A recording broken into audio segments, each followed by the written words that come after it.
rules allow for candidates to send statements if they're unable to attend the debate to be read by the moderator. The same time limits apply. I have a statement from Mrs. Narvaez and from Mr. Doggett, which I will read at this point. Statement from Ms. Narvaez.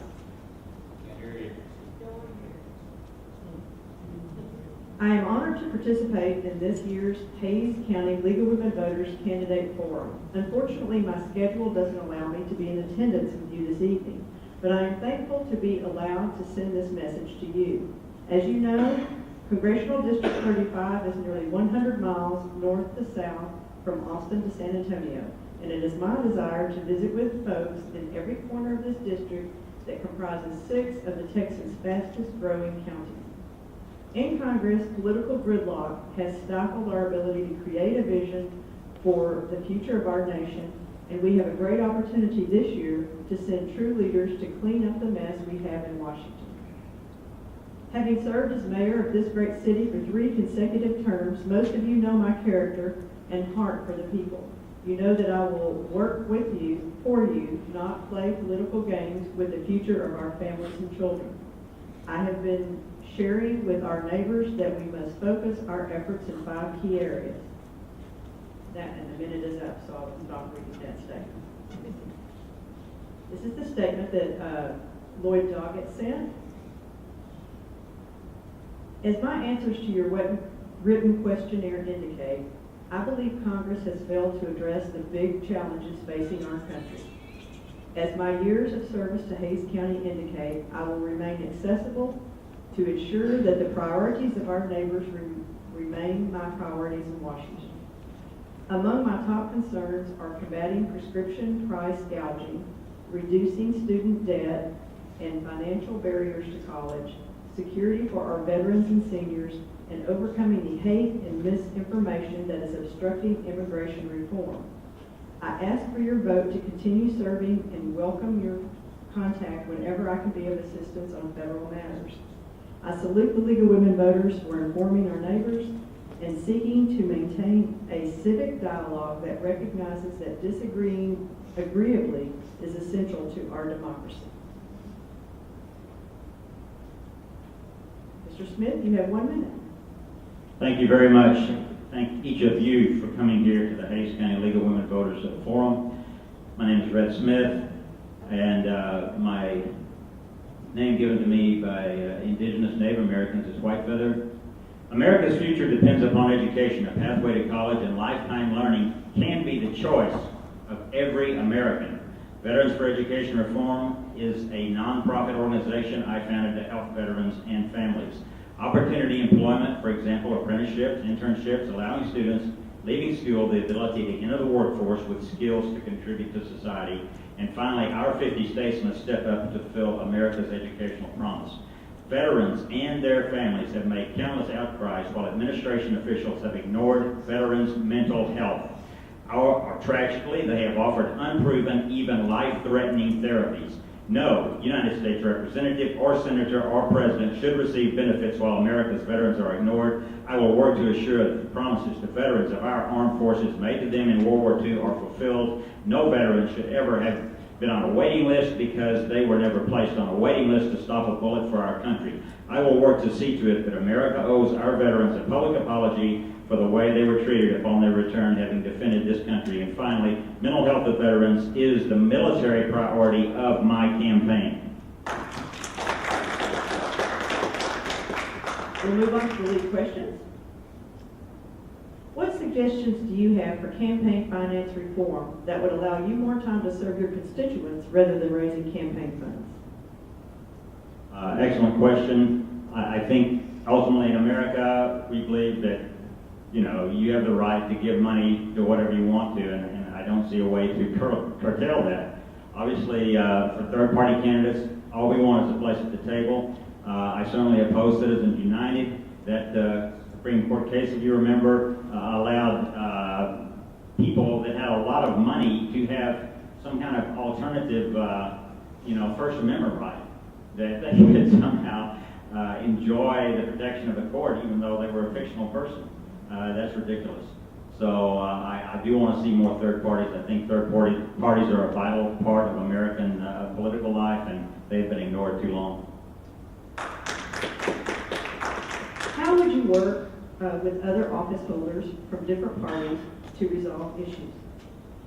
I certainly want to reach out. My campaign really is about, some of you know that I was a presidential candidate running in my own party, Libertarian Party, and I believe that my campaign really is with the presidential candidates, Mr. Trump and Ms. Clinton, and I believe that together as a Libertarian Party, we have Libertarian Party people here tonight, and we really have to have this global dialogue where we reach out and find a better way to carry out American foreign policy, to engage American foreign policy, to understand American foreign policy, because I think that the presidential candidates of the old parties, Trump and Clinton, are really on a campaign where they want to have absolute control. And that's quite obvious the way our political system has evolved over the last over 50 years, 60 years since World War II. And we really need to rethink American foreign policy since World War II and how we can engage all the nations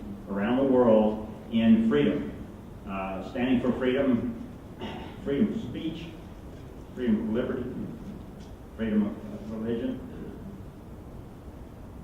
Thank you. If a person is on the no-fly list, should they be prohibited from purchasing firearms legally?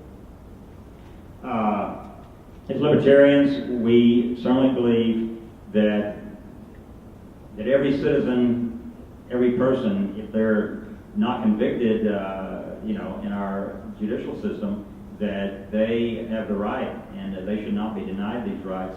I personally believe that one of the tragedies is that governments are more armed than the citizenry, and we need to have that dialogue. Why, the Hillary Clinton and Donald Trump need more weapons than anybody else on planet Earth to defend themselves, but you and I cannot defend ourselves.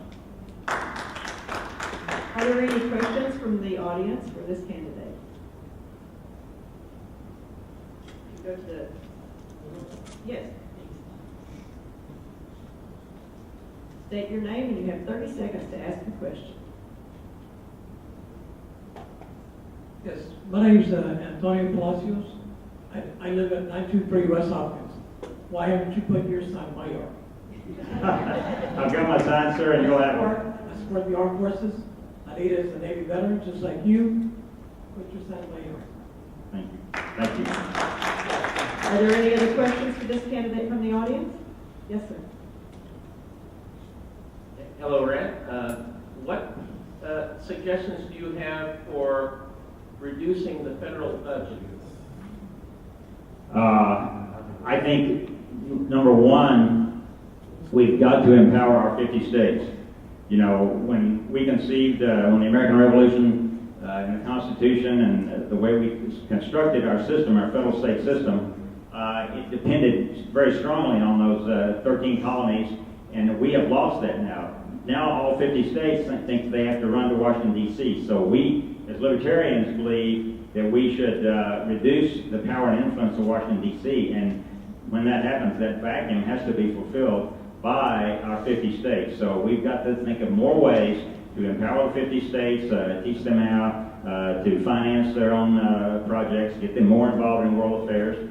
And basically, libertarians need to reach out, and we all need to reach out around the world, finding out how we can be more involved as a community, a planet of humans that has to share this small planet.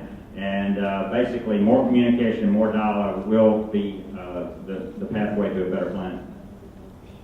Before we move on, are there any other questions from the audience for this candidate? Yes, sir.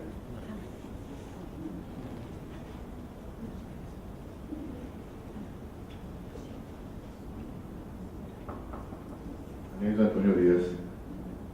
My question is regarding the presidential debates, and more to ourselves, I guess, and I want to thank the Hays County League of Women Voters.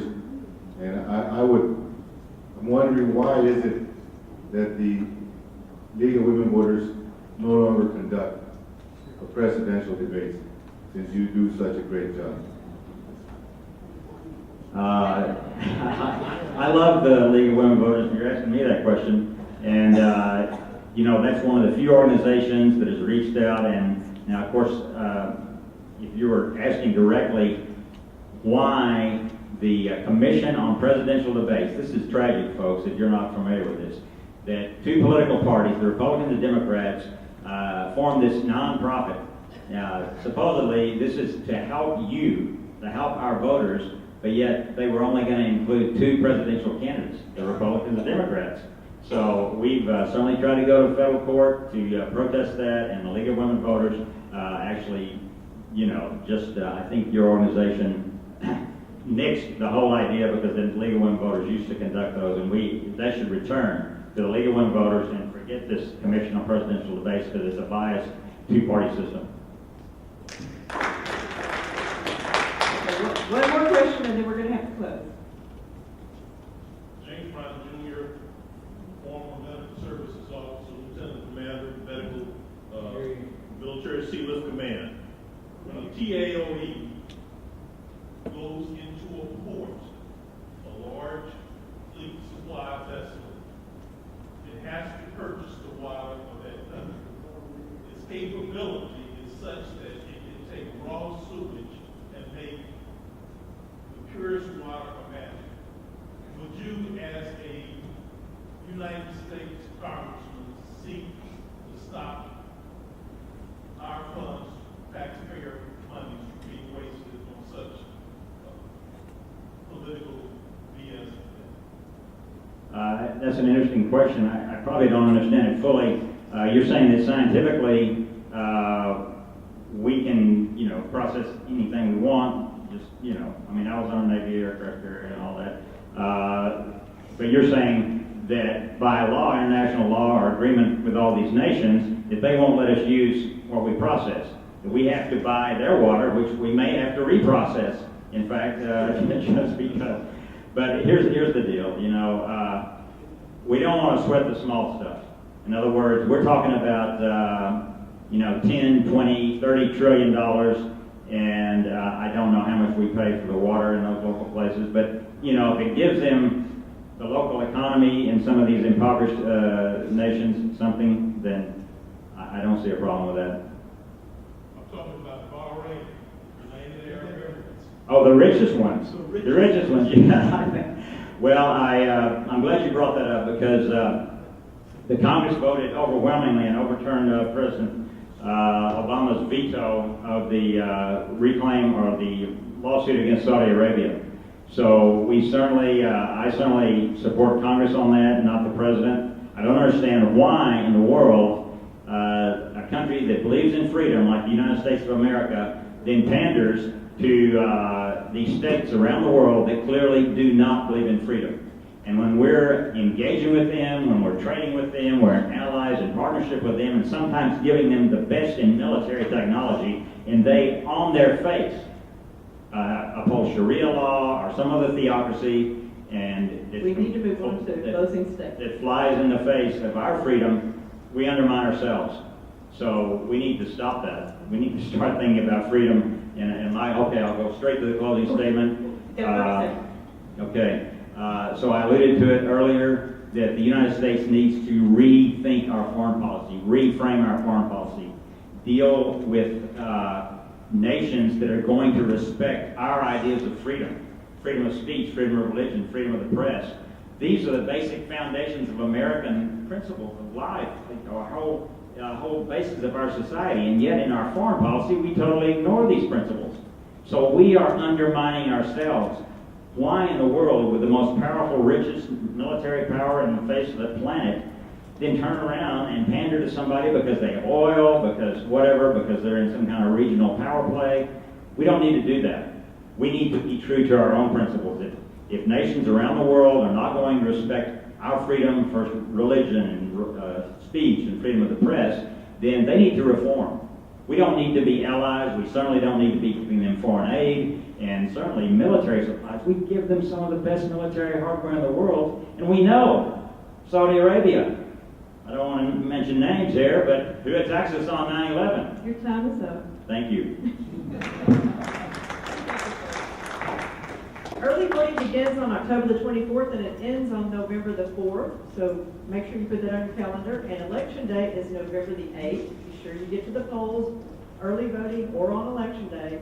We look forward to you returning to the second debate next Monday night, 6:30, for your city elections. That's mayor and city council. That will be a very interesting, lively debate, I'm sure. Thank you for your attendance at tonight's candidates debate forum. Remember, your vote does count, so please take advantage of that. Thank you.